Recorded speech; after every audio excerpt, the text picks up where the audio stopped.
queridos e queridas, bem-vindos de volta a esse canal. Hoje é o último, eu ia falar último dia, mas não é o último dia não. Hoje é o último capítulo, a última lição do Fundamentos. Boa noite, tudo bem com vocês? E nós vamos finalizar o assunto planejamento financeiro, né? Finanças, como que é o nome mesmo disso? Prosperidade financeira. E na aula de hoje nós vamos entrar, como eu disse na última aula, num tema bastante polêmico, que é a parte financeira com relação às igrejas. Importante você saber que nós vamos tudo passar alguns princípios bíblicos e tudo baseado na palavra, sem nenhuma distorção. Então vamos lá. Um tema muito polêmico, mas que muitos querem saber. Acompanha a gente aí.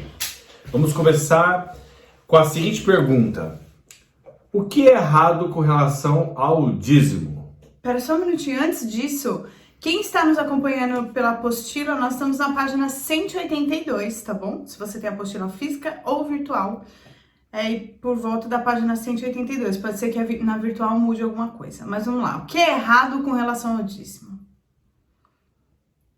É importante você entender que existem alguns tipos de igrejas que dizem professar a mesma fé que nós professamos. Mas isso não é verdade, pois vamos provar através de versículos bíblicos que alguns ministérios se desviaram da verdade e inventam coisas para conseguir conquistar o objetivo deles: dinheiro e, consequentemente, poder.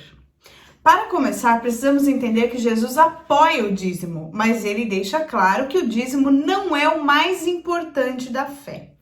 Então vamos analisar alguns versículos bíblicos e eu queria que você fizesse a sua conclusão conforme nós vamos lendo. A primeira parte que nós vamos ler em Mateus 23, como a Camila bem disse, Jesus coloca aqui o dízimo, mas ele põe um princípio sobre o que é mais importante. Vamos ler. Mateus 23 diz: Ai de vós, escribas e fariseus, hipócritas, porque dais o dízimo da hortelã, do endro e do cominho, e tendes negligenciado os preceitos mais importantes da lei: a justiça, a misericórdia e a fé. Devíeis, porém, fazer essas coisas, sem omitir aquelas. Muito bem, vamos começar. Se você puder abrir a sua Bíblia e acompanhando, é importante você ir vendo a sua tradução e acompanhando passo a passo. Em primeiro lugar, vamos começar. Quem são os fariseus? Quem eram, né? Os fariseus é uma linha do judaísmo, né? Ou seja, vamos falar que é uma linha, comparando com os dias de hoje, é uma linha do cristianismo. Era uma linha que estudava a palavra. Os fariseus eram exatamente aqueles que frequentavam esta religião, né? E que estava totalmente ligado à palavra de Deus. E quem eram os escribas, os escritores da palavra? Eles eram mestres na lei, eles eram pessoas que sabiam a Bíblia e tinham um domínio muito grande sobre a palavra. Então Jesus está falando para esse tipo de pessoa. Vamos traduzir? Ele estaria falando hoje para os pastores e para os crentes.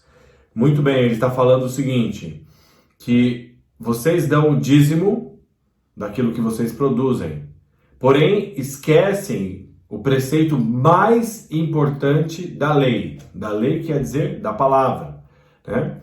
Ele diz que nós devemos levar em consideração que o amor ao próximo, que ele diz aqui nessa tradução, que é a justiça, a misericórdia e a fé, que quer dizer o amor ao próximo, estão acima do dízimo. Mas ele deixa bem claro, você não deve deixar de fazer isso e nem as outras coisas. Essas outras coisas que ele está dizendo é o dízimo. Então ele fala o seguinte: vocês devem colocar o amor em primeiro lugar, mas não deve deixar de dar o dízimo. Então muito importante ele colocando aqui a ordem sobre as questões de amor e a parte financeira. Muito bem. Agora, olha o que ele fala em Mateus 5:20 sobre os mesmos fariseus. Ou seja, ele está falando para a igreja da época, que era a igreja da época de Jesus. Vamos lá. Pois eu afirmo a vocês que só entrarão no reino do céu se forem mais fiéis em fazer a vontade de Deus do que os mestres da lei e os fariseus. Então perceba que Jesus está dizendo claramente que eles não entrarão no reino de Deus. Isso é muito sério. Talvez você possa pensar que essa questão financeira, essa prostituição financeira, que nós vamos dizer assim, porque a Bíblia trata, a palavra prostituição é traição contra Deus, né? Não é essa prostituição que nós conhecemos hoje de se prostituir como mulher, como homem, essas questões, não é isso que eu estou dizendo. É a prostituição espiritual, é a prostituição contra Deus. Então essa prostituição já existe há muitos anos. Nós estamos vendo na época de Jesus, ou seja, 2000 anos atrás, né? Já existia isso, mas antes de Jesus já existia isso. Na época de Isaías, mais ou menos 700 anos antes de Jesus já existia. Então essa prostituição financeira dentro das igrejas já existe há muito tempo. Nós acabamos de conferir isso em Mateus, na época de Jesus. Agora vamos ver isso um pouquinho antes. Vamos voltar e vamos ler o capítulo de Isaías, o capítulo 1, que vai falar a respeito disso também. E é importante nós entendermos, vamos ler esse contexto aqui, que nós estamos aqui só defendendo o texto bíblico, não estamos aqui defendendo uma ideia, ok? E tudo isso é pelo fato deles não terem o amor de Deus pelas vidas e estarem mais focados em coisas materiais do que espirituais, que levam as pessoas para o reino de Deus. Mas isso não era novidade em Isaías. Lá no capítulo 1, já dizia isso cerca de 700 anos antes de Cristo. Ele afirma que o povo de Israel, que era o povo de Deus, não conhece e fazem tudo para agradá-lo, ou seja, dão coisas materiais, sacrifícios, festas, ofertas, até mesmo o Senhor diz que não vai ouvir as orações deles. E todos esses itens estavam no livro da lei, mas Deus repreende o povo por deixar o mais importante da lei. Então veja, lá em Isaías, no capítulo 1, seria importante você ler e entender o contexto, porque Deus começa a repreender o povo, fala que o povo não conhece ele. Meu povo perece por falta de conhecimento. Meu povo não me conhece. Eles fazem as festas religiosas. Eles me dão oferta. Eles fazem orações. Mas eu tô farto disso. Vocês me dão nojo. E Deus começa a falar isso. E todas as coisas que ele fala em Isaías 1, isso estava dentro do livro de Levítico, que era algo que eles deveriam fazer. Mas por que Deus está falando daquela forma com o povo? É aí que você precisa analisar. No versículo número 7 ele fala: aprendei a fazer o bem, praticai o que é reto, ajudai o oprimido, fazei a justiça ao órfão e tratai da causa das viúvas. Que é o quê? É o amor ao próximo. Então Deus está repreendendo através de Isaías o povo 700 anos antes de Jesus aproximadamente, com a mesma questão que Jesus no Novo Testamento repreendeu, né, os escribas e os fariseus, conforme lá no versículo que nós lemos de Mateus 23. Ou seja, o problema é o mesmo depois de anos. Corrigindo aqui, o texto está em Isaías 1:17. Então, se você ler do capítulo 1 de Isaías, do versículo 1 até o versículo 17, é onde vão estar contendo essas coisas que eu acabei de explicar. É importante você ler, você entender o contexto, porque isso é realmente um divisor de águas e dentro da palavra, ok? Vamos lá. Novamente, Deus está repreendendo o povo por desprezar o mais importante. Ajudar os necessitados é fazer a justiça. Se você observar, é a mesma coisa que Jesus fala para os fariseus, pois para praticar as coisas para Deus, primeiramente preciso ter fé, misericórdia. É o mesmo que amor pelas vidas, ou seja, exatamente o mesmo contexto. Agora que entendemos que vidas, ganhar, consolidar, discipular e enviar as vidas é mais importante que devolver o dízimo, vamos ver o que a Bíblia diz a respeito de administrar o dízimo. Muito bem. Eu quero aproveitar, eu quero ler esse texto de Isaías, porque talvez nem todos vão ler, e eu quero ler e explicar para você ver como é importante e como ele é claro. Isaías 1, versículo 1. Estou lendo na tradução da linguagem de hoje, ok? São estas as mensagens a respeito de Judá e de Jerusalém que o Senhor Deus deu a Isaías, filho de Amós, durante o reinado de Uzias, Jotão, Acás e Ezequias em Judá. Versículo 2.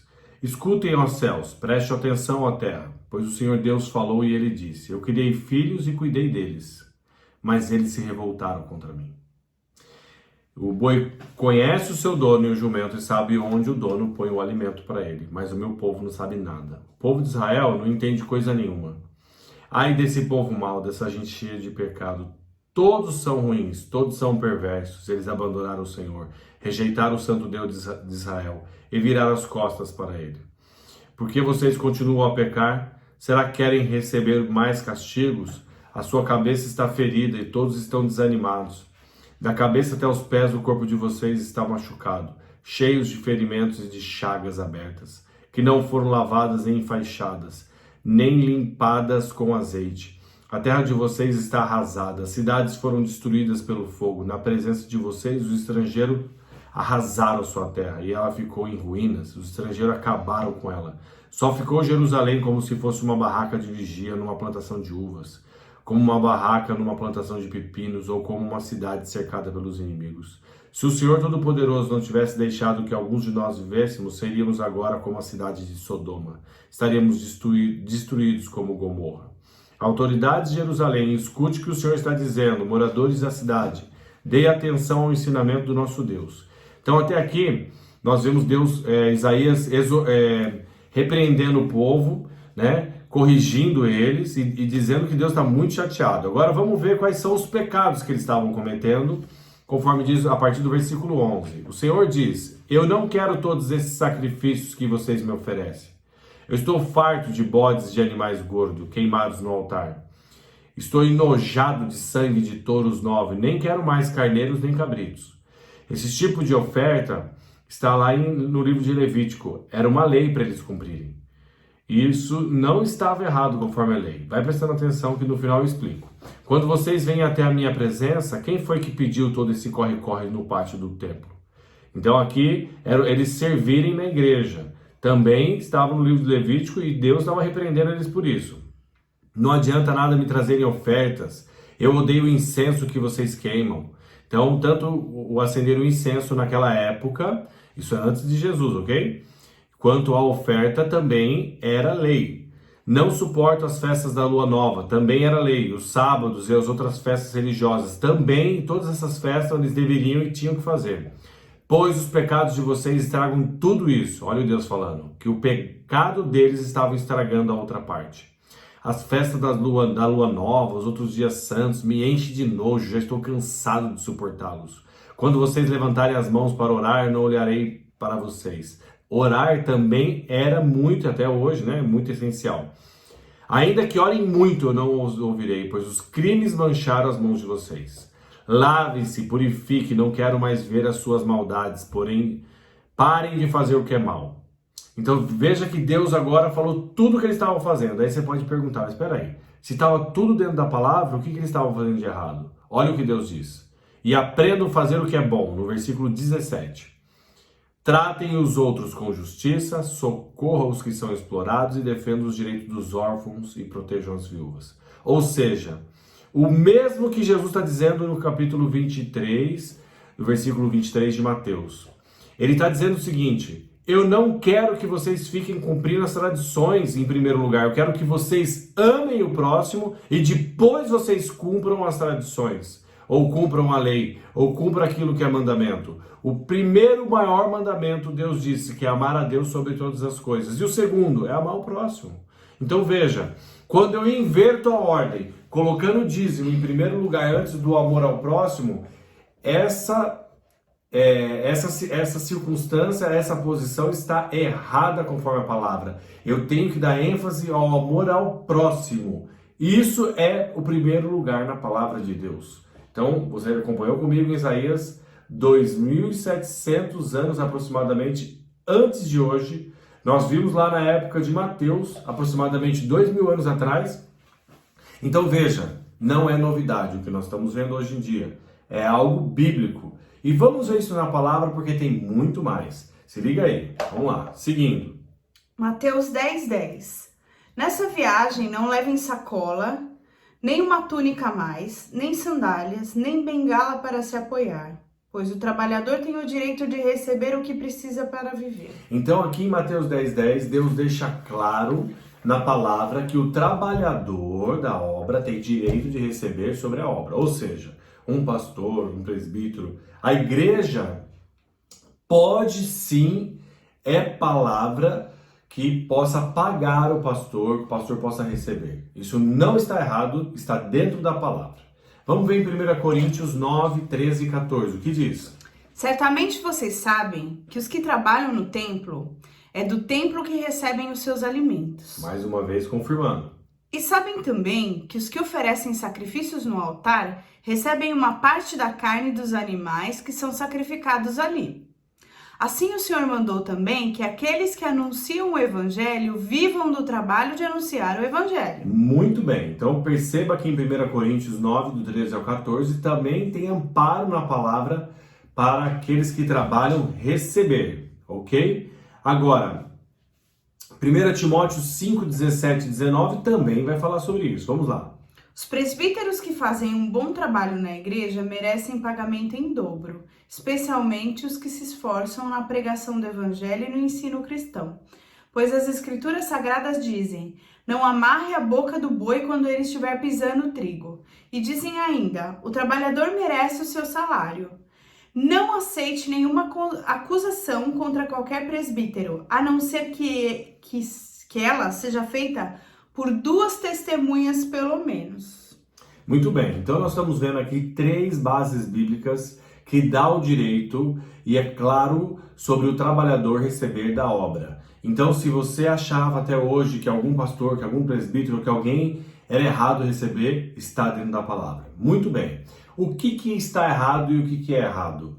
Porque a administração financeira da igreja claramente está sob o domínio daquele que lidera, né? Então, o que seria saudável? Vamos pensar numa questão lógica. Saudável seria a pessoa viver, como foi dito aqui na palavra, né? Da obra, e o restante do dinheiro deixar para o crescimento da própria obra. O que acontece é que às vezes as pessoas invertem isso. Eu não estou falando de uma religião ou de uma igreja determinada, isso pode acontecer em algum lugar ou outro, mas é importante nós não aqui de forma nenhuma estar defendendo alguém e falando mal de alguém. Nós estamos defendendo a palavra e aquilo que está escrito. Então a Bíblia diz que eles devem viver, mas algumas pessoas invertem isso. Então utiliza o quê? Utiliza o dinheiro da igreja para si e dá ajuda financeira para a igreja. E é muito simples você perceber isso, né? Por quê? Porque são aquelas igrejas onde o líder esbanja muito financeiramente. Ele não, porque não é errado você ter o dinheiro. O errado é ter amor ao dinheiro. E qualquer outro líder de igreja, assim como eu já disse que nós temos nosso trabalho, também pode ter, chego até aqui, isso não é errado. Mas tirar o proveito da igreja, e eu compro carros de luxo, compro casas, sítios, helicóptero, e fico explorando o povo da igreja, isso não é ético e não é moral. Não precisamos nem ir para a parte teológica da coisa, né? Eu explorar as pessoas para eu ter o meu benefício próprio, isso não é legal nem no meio circular, vamos dizer, nem profissionalmente, se eu tenho o meu próprio negócio, eu explorar as pessoas para eu tirar o meu recurso. Então isso não é ético, não é moral, e assim se faz na parte também teológica. Não é justo e não é coerente. Então, é certo que as pessoas recebam, mas tome cuidado. E você percebe muito fácil quando está invertido a questão daquilo que fala da igreja, daquilo que prega, daquilo que as pessoas... que os líderes, que a igreja tanto fala, você vai perceber a inversão de valores que está naquele ministério. Aí você pode pensar assim, mas as pessoas que estão lá vão ser salvas? Nós não estamos entrando no quesito salvação aqui, porque nós não podemos julgar. Nós estamos dizendo sobre o que é certo, o que é errado e quais são, dizendo sobre prioridades, o que é em primeiro lugar, o que é em segundo, é isso que nós estamos tratando. Não estou tratando de um ministério A, B ou C, e muito menos dizendo aqui se alguém é salvo ou não por questão do dízimo, ok? É importante deixar claro que a Bíblia não vai falar que o dízimo traz salvação, mas a obediência à palavra. E se a palavra é tão clara dizendo que nós devemos devolver aquilo que é de Deus, então devolva. É isso. Isso é palavra, isso é prosperidade, isso está muito claro. E vamos continuar porque na época de Jesus existia a mesma coisa que nos dias de hoje. E olha só o que diz em 1 Timóteo, no capítulo 5, do versículo 5 ao 10. Essa gente pensa que a religião é um meio de enriquecer. É claro que a religião é uma fonte de muita riqueza. Alguns pensam que é uma fonte de muita riqueza. Agora está falando da riqueza espiritual. Alguns pensam que é a fonte de riqueza financeira. E aí Timóteo dizendo, claro que é, né? Só que... para a pessoa que se contenta com o que tem. Exato. O que foi que trouxemos para o mundo? Nada. E o que é que vamos levar do mundo? Nada.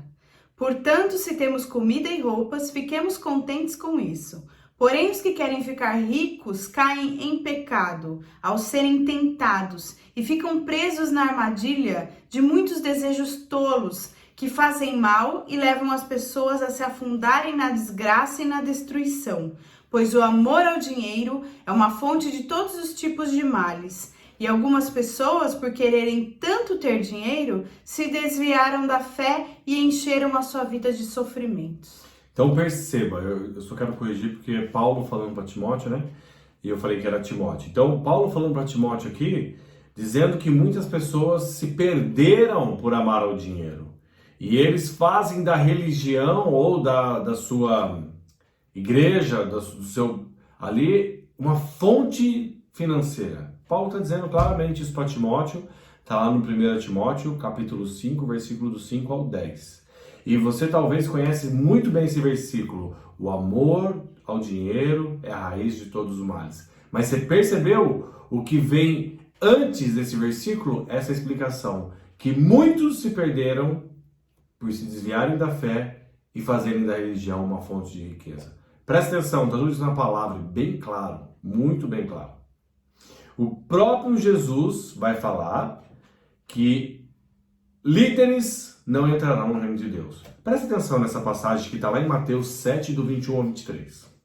Não é toda pessoa que me chama de Senhor, Senhor, que entrará no reino do céu, mas somente quem faz a vontade do meu Pai que está no céu.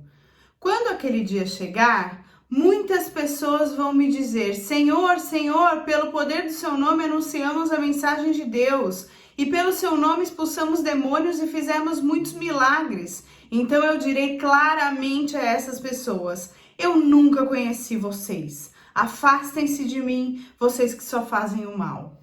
Muito bem, você percebeu que ele falou o seguinte, naquele dia, no dia que ele voltar, muitos vão falar, Senhor, Senhor, deixa eu só ler aqui, nós anunciamos a mensagem, nós expulsamos demônios e fizemos milagres. Quem são as pessoas que anunciam a palavra, que expulsam os demônios e que fazem milagre? Novo convertido faz isso? Quem está no mundo faz isso? São aqueles que lideram, são aqueles que são enviados, são aqueles que já têm uma função dentro da obra de Deus. Perceba que Jesus está falando que muitos desses, não irão entrar no reino de Deus. Muito sério isso aí. Mateus 7, do 21 ao 23. A palavra, gente, ela é muito clara e ela é muito rica. E às vezes, por alguns se encantarem com um tipo de ministração, um tipo de determinada igreja, se encantam com aquilo e acabam seguindo. Você precisa prestar muito bem atenção no lugar que você está. E se você tem algum tipo de dúvida, conversa com o seu pastor, conversa com o seu líder. E se é o lugar que você está, soa algum tipo de dúvida no seu coração e você não está em paz, como eu já falei em outro vídeo, conversa, não saia com problema. Mas não fique em um lugar onde você fica criticando a liderança, onde você fica tendo problema, porque nós não somos amarrados a um ministério X, Y ou Z.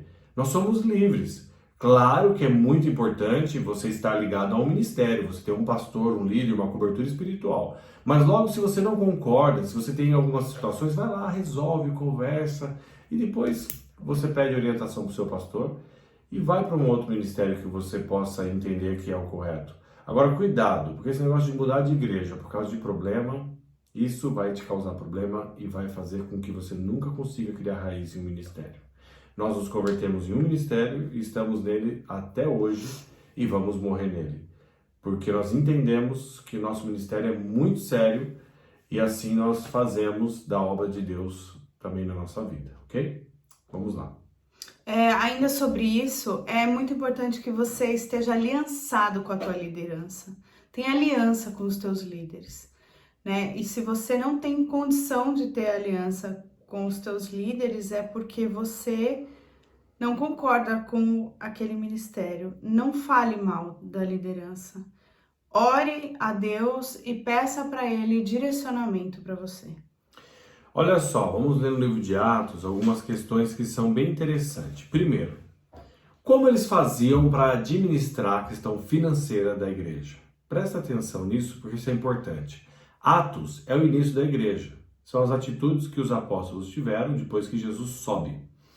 Então, a igreja primitiva, a primeira igreja de Jesus vai ser em Atos.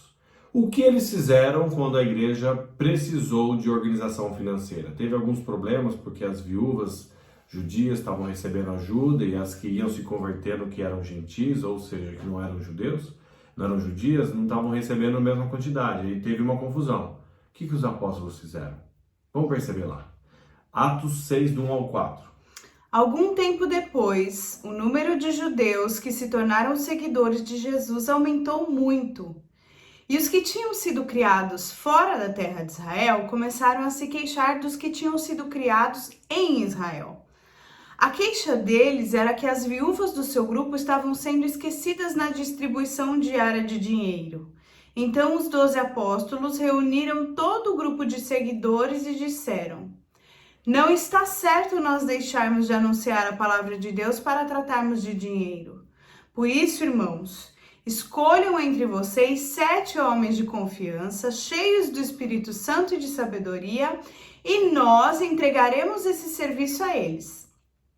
Assim, nós poderemos... Corta essa parte. Assim, nós poderemos continuar usando todo o nosso tempo na oração e no trabalho de anunciar a palavra de Deus. Perceba que eles não deixaram de anunciar a palavra e escalaram 7 homens de confiança. Ou seja, o foco daquele que ama as vidas não pode se perder para a administração financeira da igreja. Muito importante isso. Está lá em Atos 6, do versículo 1 ao 4. Perceba que alguns se desviaram, né? E aí o que acontece na igreja? Aí acontece aquilo que você está acostumado. Você vai ver vendendo lenço, ungido, água. Aí inventa tudo, né? Objeto para dar sorte, objeto para colocar no batente da casa, carnê financeiro. Aí você vai falar assim, mas pastor, isso aí não é bíblico? Tem uma passagem bíblica, irmão, que está lá em Atos, capítulo 8, que tem um cara que ele era adivinho e tentou comprar de Pedro algo. Presta atenção nessa passagem. Atos 8, do 20 ao 23.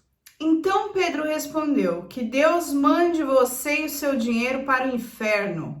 Você pensa que pode conseguir com dinheiro o dom de Deus?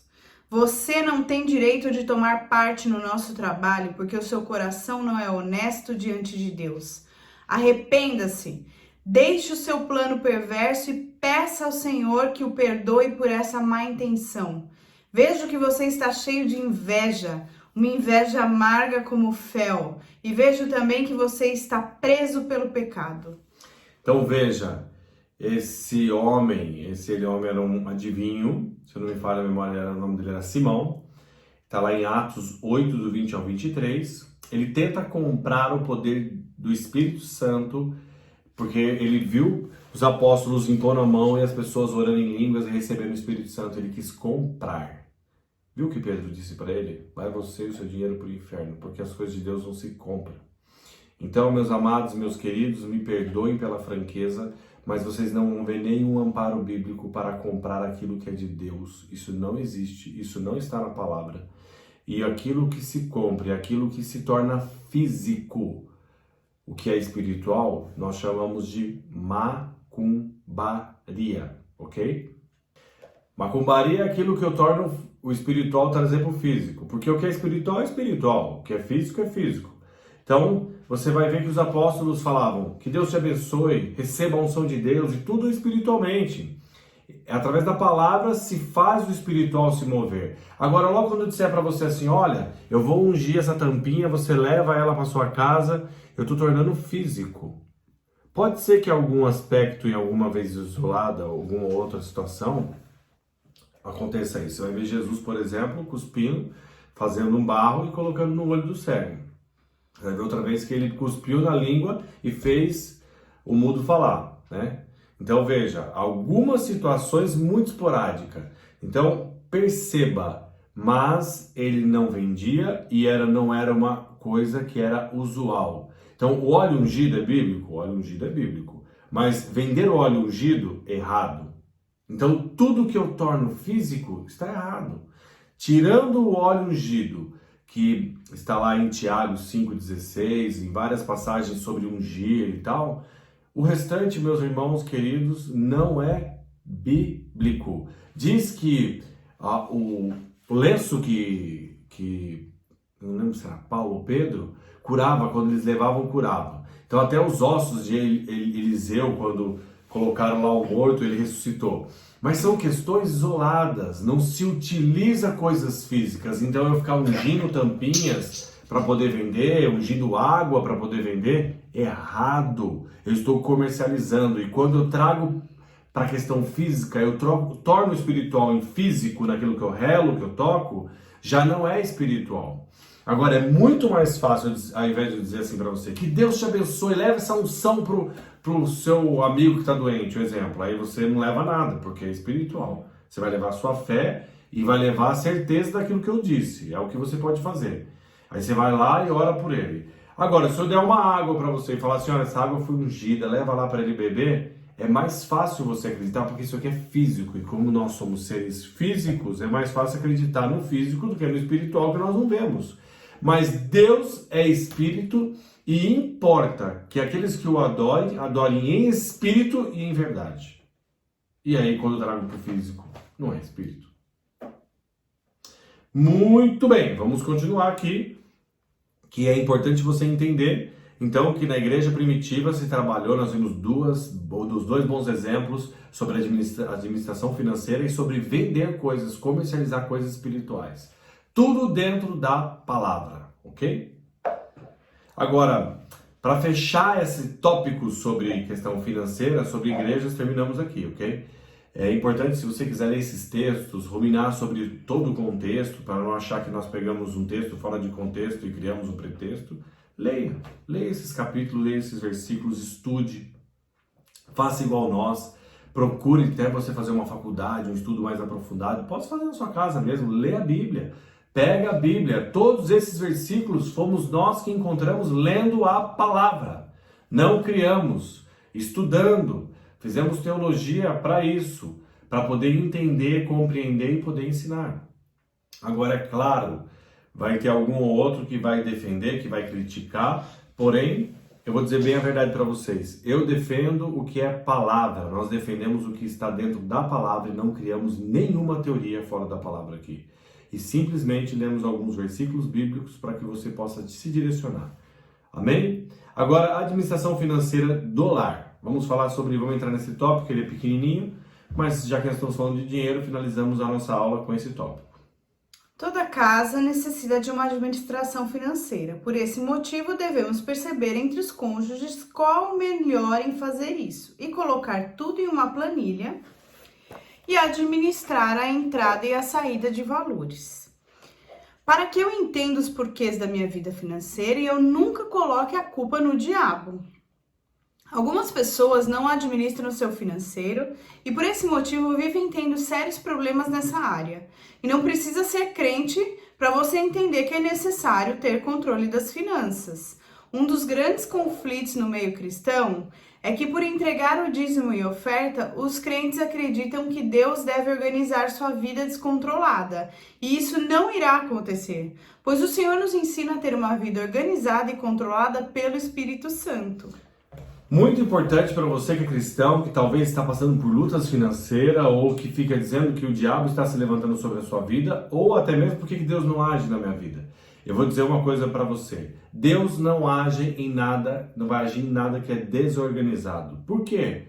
Porque Deus é muito organizado e Ele exige que nós também tenhamos uma organização, tanto financeira, pessoal, profissional. Em todas as áreas, você deve ser uma pessoa organizada. E aí Deus vai fazer a multiplicação sobre isso. Então algumas pessoas gastam mais do que ganham e fica dizendo que o inimigo se levantou. Outras não fazem um cálculo direito e aí chega no final do mês algum outro problema ou sempre se arriscando, ficando no vermelho.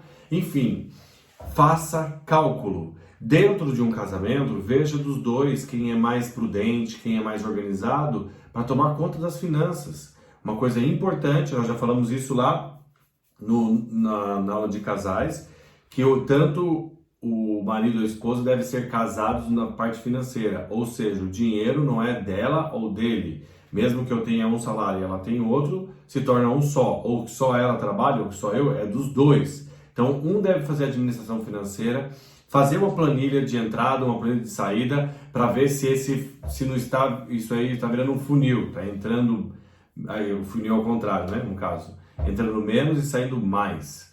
E isso deve ser feito urgentemente, uma correção, uma organização, porque isso é prudência, isso é benéfico, isso é eficaz, isso é prudente para todas as pessoas que moram na sua casa.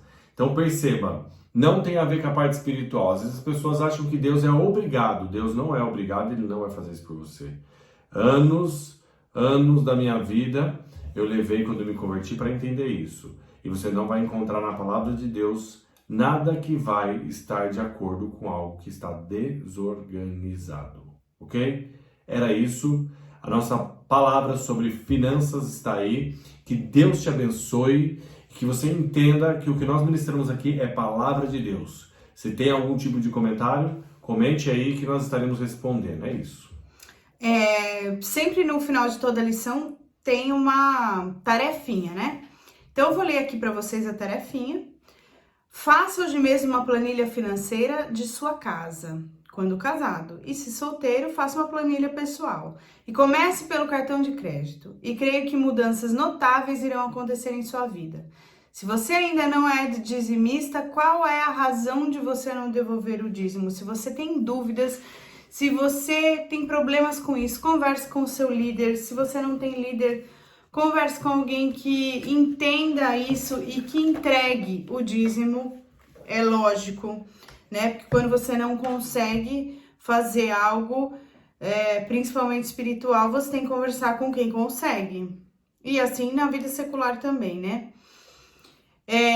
Porque dois que não conseguem só vão se afundar ainda mais sobre qualquer coisa.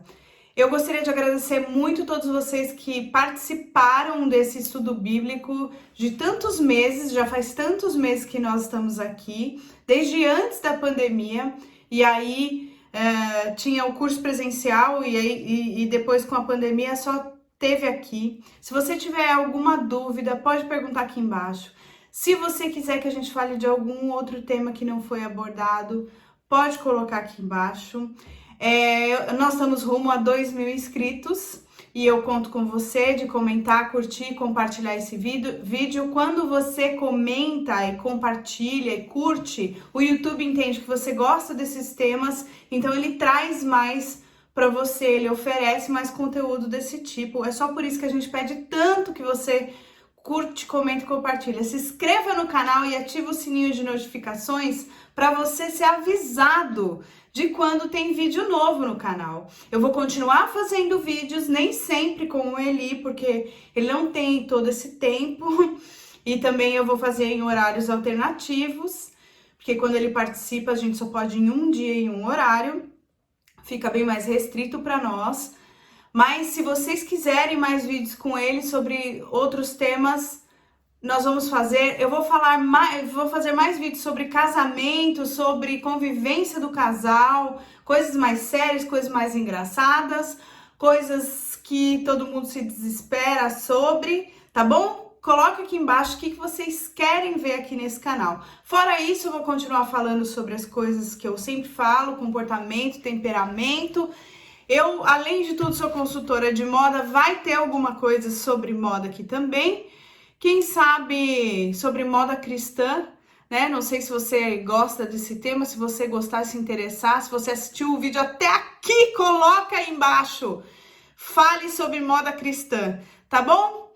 Então eu espero que vocês tenham gostado, que vocês fiquem com Deus, que Deus abençoe muitíssimo a sua vida e um beijo até o próximo vídeo. Beijo, até mais. Tchau! Tchau.